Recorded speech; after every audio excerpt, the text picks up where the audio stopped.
Tama, mali.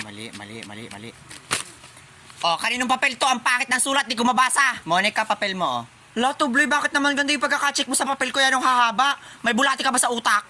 Oh, kaninong papel to? Tatanga-tanga, walang pangalan. Hoy, te, kasi yung nag-check ng papel ko, bakit ang baba ng score ko, ha? Jingle, si Trisha nag-check ng papel mo. Kaya naman pala.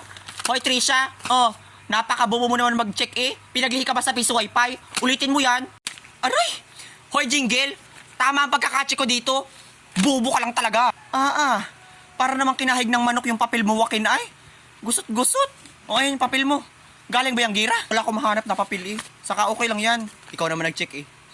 Ilan ka, wakin? 3/40, tol. 5/40 ako, tol. Bobo mo. Hoy, Turjang. Bagsak ka. Totoo? Ilan? 11/40? Okay lang. Hindi naman ito ang basehan kung matalino ba talaga ako isang tao. Saka, may dahilan si Lord kung bakit binigay niya sa akin yung score na to. Gagawin ko na lang tong inspiration. Sasabi nito, ang sabihin mo, utak galunggong ka lang talaga. Napakatanga naman na nag-check ng papel ko ay. Minalian yung 34 to 38, tama naman. Sino nag-check nito? Quazo, sit down. Ako nag-check ng papel mo. Bakit may problema? Ay di tamaan mo. Daling-dali lang naman eh.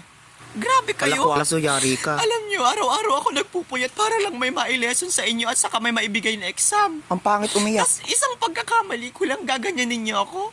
Yan, dali 10 ka. klase ang handle ko sa isang araw. Tapos checkan ko yung mga activity Hala, niyo deserve. kinakabihan.